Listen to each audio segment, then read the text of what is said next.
Well, hello, I'm Casey, and this is a Gear Up video on the Functional Assessment Questionnaire. We're going to take a look at the practitioner's point of view, and we're going to log into the back end and just see some of the tools that are available, some of the updates that we've made. And I'm joined today by Joy. Joy, how are you doing? Great. Let me log in here. Practitioners simply go to the functionalfaq.com/doctors, and they can see a login screen there where they can then enter their information, and then this is the page that they will see. Now, why don't we start first, Joy, with this little box down here, this one on the bottom.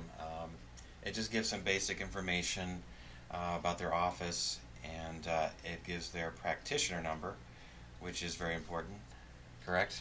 Yes, it is. That's the number they can give to their patients when they want their patients to go to functionalfaq.com. And then they put in their practitioner number, and that enables the patient to begin to take their FAQ. Okay, so they give that to their patients, and they use that number to log in, basically, to the doctor's account. Yes. Okay. Well, anyway, there's this Edit Info button. I'm going to click on that.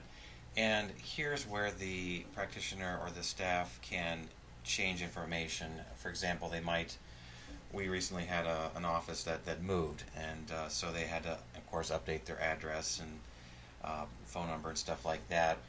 And then over on the right hand side you'll see a couple fields for email and email too, and you can update that information. You can also add a second email, and that comes in handy if you'd like the notifications to go to not only you but maybe a staff member as well. You can change your password, and then this unique link here at the bottom is something you can give to your web guy, and he can use that link and put it on your website, and then when patients click on that, it actually bypasses the need for the patient to enter the practitioner number. It just basically logs them in right away. Those are basically the two ways to use for patients to log into your account, is they can just go to functionalfaq.com, enter your practitioner number, or they can click on your unique link if you have a website and just have your web guy put that on. Alright, I'm going to go back here to that main screen, and then there's a search function here, this top box, and you can search for patients by their last name, or if you know their email address, you can do that as well. And then I like this feature here, select list of all patients. Now you can click on that and it will list all of the patients there on the right. Now Joy, did you want to discuss this link up here, labs? Sure, sounds great. Alright, I'll click on that.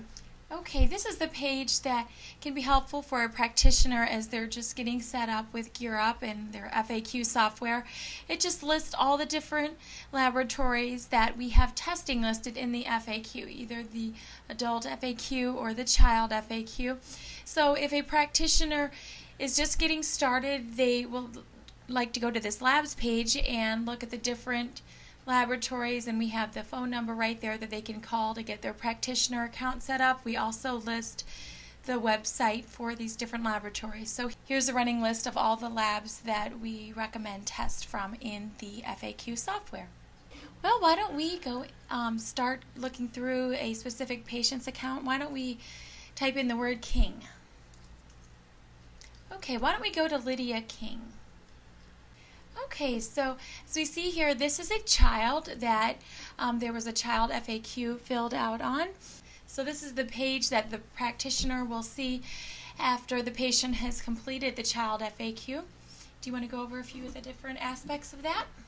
Yes, here at the bottom you'll see some fields that the practitioner can fill in, and you'll notice a field for practitioner.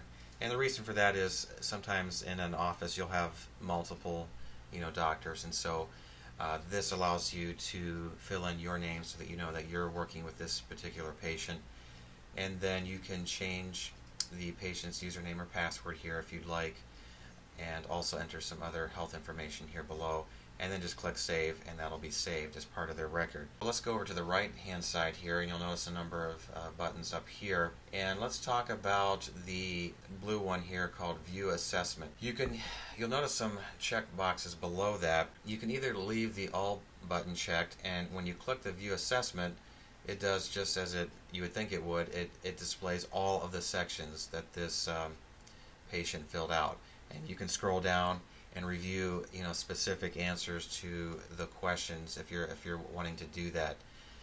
So let's go back here. Now, if you're wanting to look just at a particular section, this software allows you to do that. For example, say that I needed to look at section 1 and 7, I would check those and then click the View Assessment button again, and you'll see that it displays just section 1 and section 7. So that's a neat feature. And it also works the same way for the Print Assessment button. Now, the Print Assessment button actually generates a PDF, and you can then download that PDF to your computer if you'd like to keep a file on your hard drive, or you can print it out if you want to actually print out a hard copy for your files. But it works the same way. You can either leave the All button checked and click Print Assessment. It'll then generate all of the sections, or you can just select specific sections that you want. So that's a real handy feature. I will say that if you check the All button and you click the Print Assessment button, that it does take a while to generate that PDF. So just be patient. You might think it's not working, but just give it some time. It's generating quite a number of pages, populating it with all the information. So it does take a few moments. So just be patient. Then up at the top here, you have the Preliminary Report button. And Joy, you want to go into that right now and discuss that? Sounds great. All right. Okay, so here is the preliminary clinician report that you will see whenever a patient completes their FAQ. And as we said before, this is for a child. So for the child FAQ, there are 14 sections. So you see the different sections here listed on the left-hand side. And for this patient, the top section that came up the most in dysfunction was neurological hypothalamus pituitary. So let's click on that first. Okay, so this takes you to the suggested test page for this section. And for this specific section, there's one test listed, and this is the child neurotransmitter profile from neuroscience. So on this page, it has a short explanation of what this test includes. And then why don't we click on the blue button next to neuroscience. Okay, so this leads the practitioner to the test explanation page. And this is a very handy page that a practitioner can print out to give to their patient to explain to them the need for having a test done from this section. And this just explains for this section 7 that there is dysfunction in this system, and that dysfunction can be caused by these 4 specific things. And then also it explains that if this dysfunction is not addressed, that it can lead to a number of different health issues. And just so I like that, because that gives the doctor a little bit more, what would you say? Well, it's basically like a marketing tool as well. Right. Something to convince the patient that they need to take this test. Exactly. It just shows them the need that if they do not address this dysfunction, that it can lead to a lot bigger problems in their health. And this is especially helpful. Basically you're giving this to the parent. This is a child, Lydia King, so you'd be giving this to her mother or her father that brought her in, and then it explains to them the name of the test that you are recommending, and the name of the test this time was the child neurotransmitter profile. So this is a helpful tool that a practitioner has whenever they want to click on a specific test. They will then get a test explanation page, and the name of the test that they clicked on will be listed on this page. That's a nice feature. Then they can print that out and take it in when they meet with the patient, and just kind of be able to hand them something, and here's the plan of action.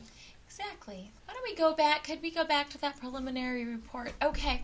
One of the most exciting updates that Dr. Flynn was just really excited about was section 14, the lifestyle and diet section. So if we could just click on that real quick.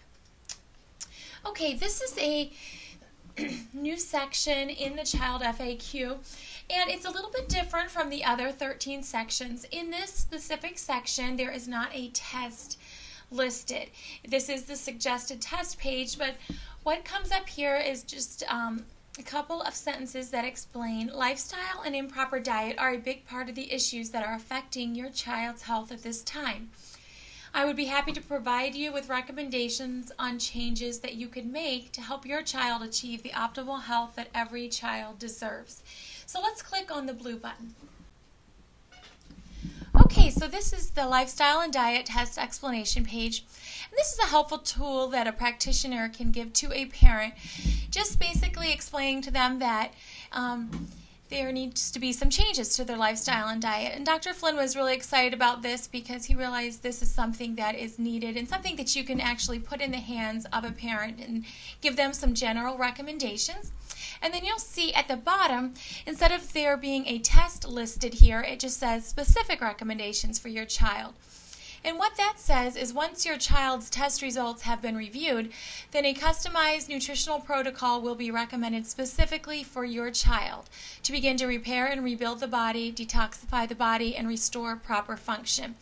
So how this test explanation page is used for section 14 is that this is not just given exclusively to the parent, it is given alongside another test explanation page. So basically how it works, Casey, is that if a child has, say, like this child had the neurological section come up first, then the practitioner would recommend the test from that section.